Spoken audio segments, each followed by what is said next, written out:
ओम श्रीं ह्रीं क्लीं ग्लौं गं गणपतये नमः। वरवरद सर्वजननी वशमानय स्वाहा।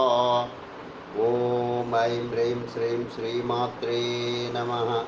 शिवशक्तिकरूपिण्यै ॐ नमः शिवाय। ओम ओम ओम श्री गुरुभ्यो नमः।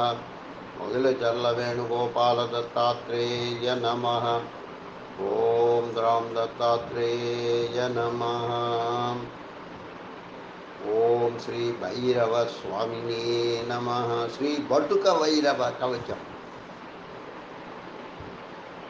श्री भैरव उवाच देवेशि देहरक्षार्थं कारणं कथ्यतां ध्रुवं नियन्ते साधकायेन विनात्मजानभूमिषु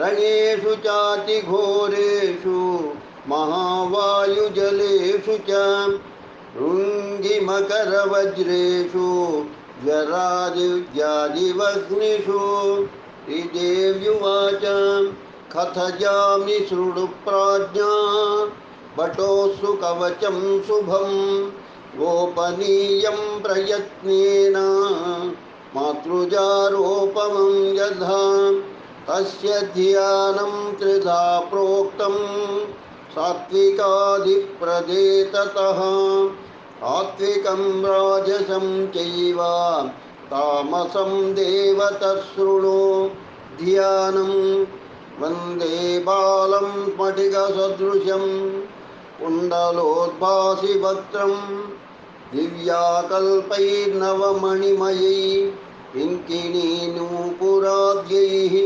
दीप्ताकारं विशदवदनं सुप्रसन्नं त्रिनेत्रं हस्ताब्जाभ्यां बटुकमनिशं शूलखड्गौदधानम्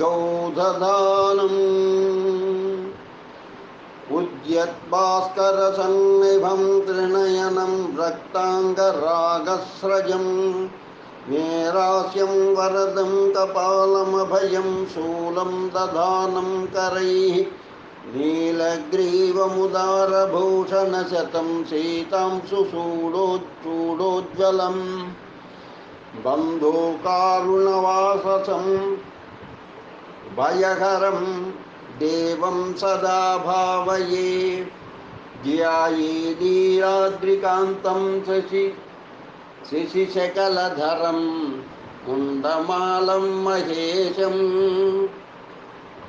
दिग्वस्त्रं पिङ्गकेशं धमरुमधसृणिं खड्गशूलाभयानि नागं कण्ठां कपालं करसरसिरुहैर्बिभ्रतं भीमदंष्ट्रं सर्पाकल्पत्रिनेत्रं मणिमयविलसत्किङ्किणीनूपुराढ्यम् अस्य वटुकभैरवकवचस्य महाकालऋषि अनुष्टुप्छन्दः श्रीवटुकभैरवो देवता वं बीजं ह्रीं शक्तिः आपदुद्धारणायेति कीलकं मम सर्वाभिश्वसित्यर्थे विनियोगः कवचम् ॐ शिरो मे भैरवः पातु ललाटं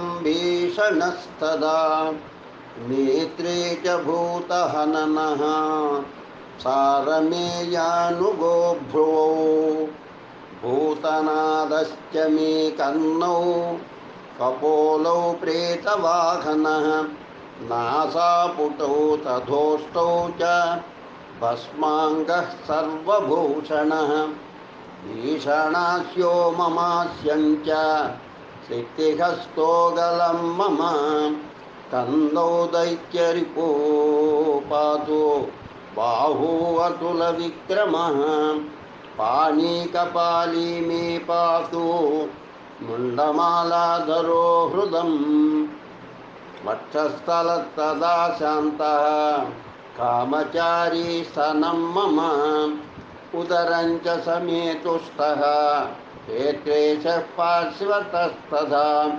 क्षेत्रपालपृष्ठदेशं क्षेत्राख्यो नाभितस्तदा कटिं पापौघनाशश्च वटुको लिङ्गदेशकं बुधं रक्षाकरः पातु ऊरू रक्षाकरः सदा जानू च गुर्घुरारावो व्यङ्गे रक्षतु रक्तपः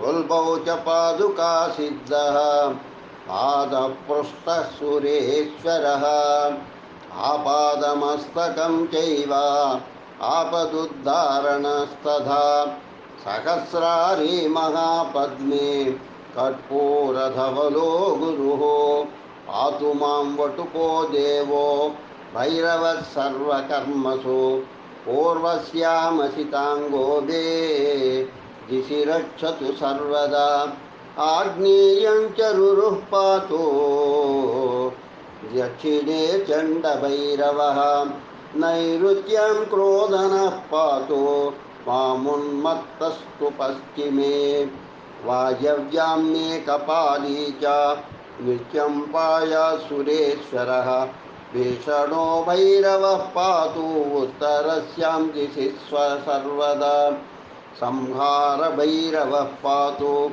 दिश्यैशान्यां महेश्वरः ऊर्ध्वे पातु विधाता वै पाताले नन्दिको विभुः अद्यो जातस्तु मां पायात् सर्वतो देवसेवितः वामदेवो अवतु प्रीतो रणे घोरे तथावतो जले तत्पुरुषः पातु स्थले पातु गुरुः सदा डाकिनी पुत्रकः पातु दारां सुलाकिनी सुतः पातु साकलको भ्रातॄन् श्रियम्बे सततं गिरहलाकिनी पुत्रकः पातु पशूनश्वानजांस्तथा महाकालो अवतु छत्रं सैन्यं वै कालभैरवः राज्यं राज्यश्रियं पायात् भैरवो भीतिहारकः रक्षाहीनं तु यस्थानं वर्जितं